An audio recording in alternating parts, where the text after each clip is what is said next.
Olá, irmãos, graça e paz, tudo bem com vocês? Presta atenção nesse comentário aqui sobre o vídeo das eleições.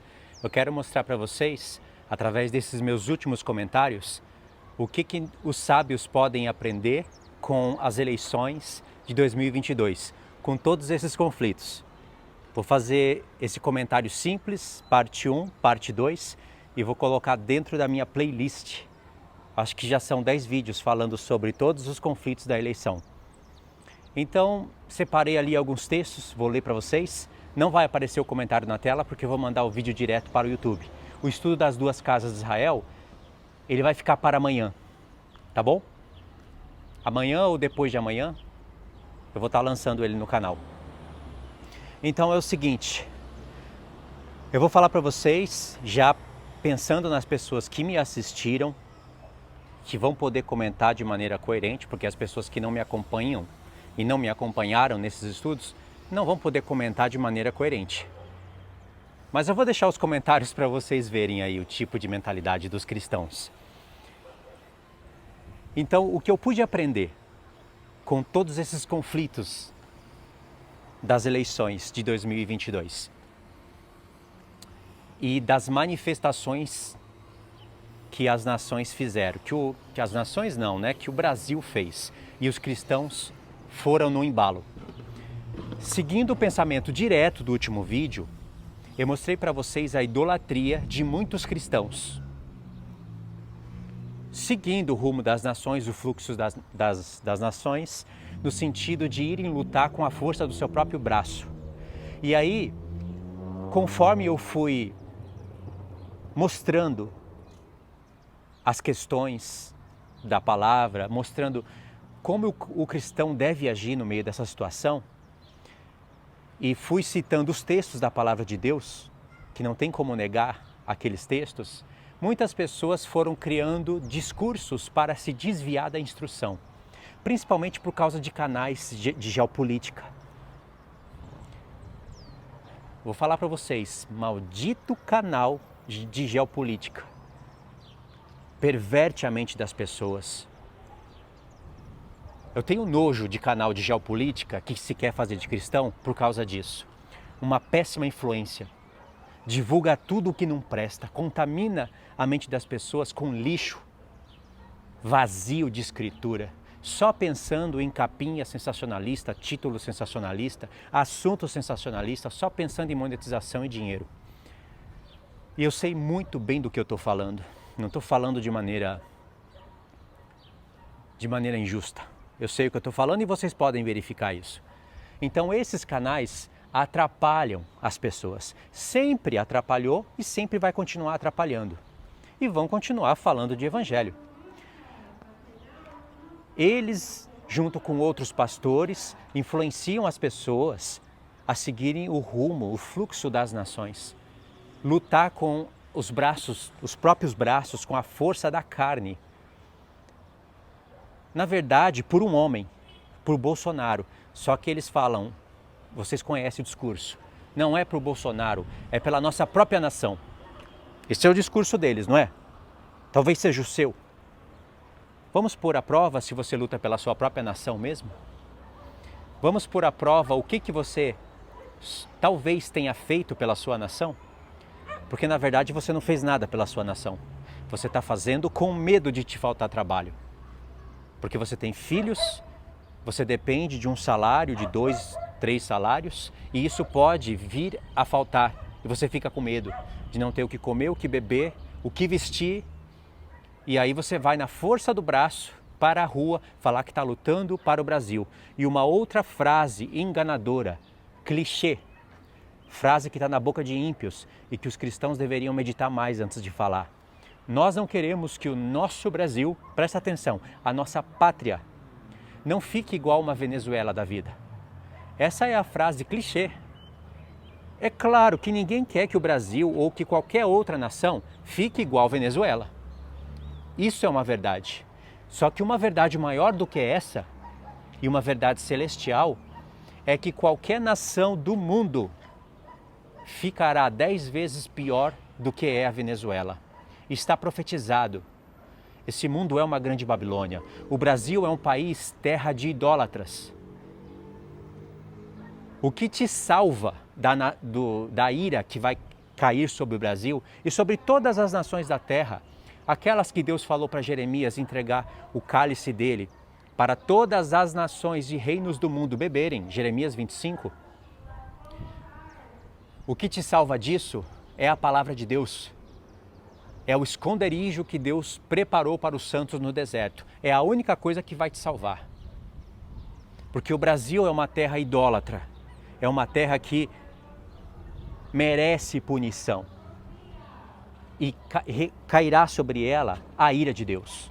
O Brasil será totalmente destruído e vai ser reconstruído no milênio como uma nação que realmente serve ao Senhor, não como uma pátria idolatrada, não como uma pátria que diz que conquista tudo com o seu braço forte, não numa pátria que fala que é eterna, que a glória do futuro é a glória do passado, uma terra que se engrandece e uma terra que usa o nome de Deus em vão. Talvez o seu olho seja aberto, não sei se vai ser aberto, mas você pode estar sendo um idólatra da sua pátria, quando Deus prometeu algo superior. O ímpio diz, e o cristão imita, não queremos que o Brasil fique igual a uma Venezuela. Isso ninguém quer. Mas essa não é a frase que um cristão e um santo que tem sabedoria deveria dizer. Porque os anjos do céu, eles dizem, eu acredito que eles pensam assim, não posso dizer que eles dizem afirmando, mas eu acredito que eles pensam assim por causa das Escrituras. Então os anjos de Deus dizem, não queremos que nenhuma outra nação do mundo ficasse igual ao Brasil. Enquanto você engrandece a sua nação, os anjos não desejam que outras nações fiquem igual ao Brasil. Você tem que aprender que nessa terra aqui você é um peregrino. Você tem que viver como um peregrino, tanto no Brasil como em qualquer outra nação. Porque antes você era estrangeiro para a família de Deus. Mas Deus te trouxe das trevas, Brasil é trevas, te tirou das trevas para o reino do Filho do seu amor, para a luz, e agora você é estrangeiro nessa terra. É assim que diz a palavra de Deus. Eu não separei esses textos para vocês verem que o que eu estou falando é bíblico, mas talvez vocês vão se lembrar, eu separei outros textos. Aqui é um comentário breve. Então, enquanto os anjos de Deus pensam, não queremos que nenhuma outra nação fique igual ao Brasil, você diz, não quero que a minha pátria, o meu Brasil, fique igual à Venezuela. Olha que pensamento egoísta, longe de luz, que não condiz com os pensamentos da família do céu. Eu tenho certeza que isso não condiz.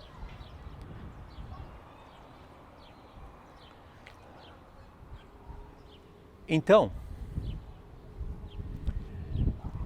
eu separei aqui alguns textos para a gente ler. Por exemplo, você escuta, olha a ideia que os cristãos têm na mente. Eles saem para a rua, para as manifestações, falando que se você não for, a sua fé é morta, oração e jejum não adianta. Eles pegam textos bíblicos, histórias e eventos bíblicos, distorcem, dizendo que oração e jejum, ensino da palavra, isso é uma fé sem obras. Obras, no caso, é você colocar a camisa do Brasil e ir lá idolatrar a pátria amada, lutar pelo Brasil. Olha que coisa, dá até vergonha disso daí. Dá até vergonha, eu tenho vergonha disso daí. E a sua fé só vai ser viva se você imitar as obras desses. Eles estão dormindo, claramente. Uns com azeite, outros sem azeite. Isso é uma coisa meio que lógica, né? Agora, olha um pensamento que tem na mente do cristão, que muitas pessoas também postaram nos meus vídeos, nos meus comentários. Eu também usei esses textos, mas quando eu estava falando deles aqui em cima mesmo, eu tive a sensação de que não estava certo, algo não estava certo. E aí na mesma explicação eu digo, no momento em que eu estava gravando, eu já fui mudando a fala. Vocês não vão saber, não vão perceber isso, Mas eu que gravei sei que no momento do vídeo o Senhor estava me instruindo a falar de uma maneira diferente conforme eu fui lembrando, o Espírito de Deus me lembrava, obviamente, das coisas da palavra de Deus. E um pensamento que tem no cristão é direita e esquerda, ou seja, tem uma história, né, onde se inicia essa questão de direita e esquerda, uma história que você pode verificar no YouTube, tem controvérsia sobre ela, mas tem realidade sobre ela. Existe sim a direita, existe sim a esquerda. Eu vou falar disso de uma maneira mais aprofundada em uma outra oportunidade, mas vocês sabem que a direita, ela não tem essa negação ao Evangelho. Ela não tem essa cara de satanista, de ateísta, de odiar a palavra de Deus. Ela deixa a palavra de Deus ser pregada. Agora a esquerda não, a esquerda ela declara, ela diz que odeia, ela quer banir o Evangelho. Pode ver que muitos satanistas, ateístas e outros grupos, eles estão mais inclinados para a esquerda do que para a direita. Só que não se engane, a direita ela tem a característica de apostasia, de falso profeta. De maneira que se você pensar de maneira biblicamente, você vai ver que esquerda tem a ver com a besta do mar e direita tem a ver com a besta da terra. Esquerda e direita, da perspectiva terrena, não tem nada a ver com a direita e a esquerda e a direita da perspectiva celestial. E aí a gente confunde alguns textos, porque veja só, em Eclesiastes 10, verso 2, Salomão diz que o coração do tolo se inclina para a esquerda e o coração do sábio para a direita. E a gente logo quer associar com as coisas aqui da terra. Direita, Bolsonaro, Deus, pátria, família e liberdade. Já falei sobre isso para vocês, né? Ah, então é de Deus e a esquerda não é. Em Mateus 25, do verso 31 ao 33, até a mais do que o 33, Jesus fala que na sua vinda, quando vier o Filho do Homem com os seus anjos, ele vai separar dois grupos de pessoas, ou bodes para o lado esquerdo e ovelhas para o lado direito. Aí ficou esquerda e direita, somou com o Eclesiastes, então dá a ideia de que aqui na terra a esquerda é ruim e a direita é boa. Não se engane, a Escritura não está dizendo isso. Existe sim algo que você possa meditar, mas como eu já disse, esquerda e direita na terra são braços de prata, governado pela mesma cabeça de ouro, babilônica, confusão. O diabo precisa desses dois braços, e mais agora nós já estamos nas pernas, e já passamos das pernas de ferro. São pernas esquerda e direita, realmente, mas as duas são ruins. As duas são dominadas pelo espírito do anticristo, pelo mistério da iniquidade, que Paulo fala lá em 2 Tessalonicenses 2. E nós já estamos nos pés de ferro misturado com barro, esquerda e direita. Um tem tudo a ver com besta do mar, outro tem tudo a ver com besta da terra, a apostasia, aonde pessoas continuam falando de Deus, de Cristo, de salvação, mas são ministros de Cristo transfigurados e ministros de Satanás. Paulo fala disso em 2 Coríntios 11. E isso tem a ver com besta da terra. Tem a ver com falso profeta. O diabo precisa desses dois braços, dessas duas mãos, dessas duas pernas e desses dois pés. Na palavra de Deus, não. Você não se inclina nem para a esquerda e nem para a direita. Agora analisa comigo isso daqui. Eclesiastes 10, 2, Mateus 25, do 31 ao 33, está falando de esquerda e direita, mas isso tem a ver com a direita de Deus. Como o pai falou para o filho, assenta à minha destra, à minha direita. Tudo que tem a ver com correto, com justiça, com espírito de purificação, espírito de justiça, de fé, tudo que tem a ver com santidade, tem a ver com a direita de Deus. Se você está à direita de Deus, você está junto com o Filho. Se você está junto com o Filho, você faz parte do Pai. A direita da terra não tem a ver com a direita de Deus. Isso tem que ser muito claro para a gente. Agora, olha para esses textos, e eu só separei 3, tem muitos outros. Vou ler aqui para vocês. Deuteronômio 5, versos 32 e 33 diz o seguinte: cuidareis em fazerdes como vos mandou o Senhor, vosso Deus. Não vos desviareis nem para a direita e nem para a esquerda. Obviamente que essa direita e essa esquerda são caminhos tortos, porque Deus quer que você vá reto.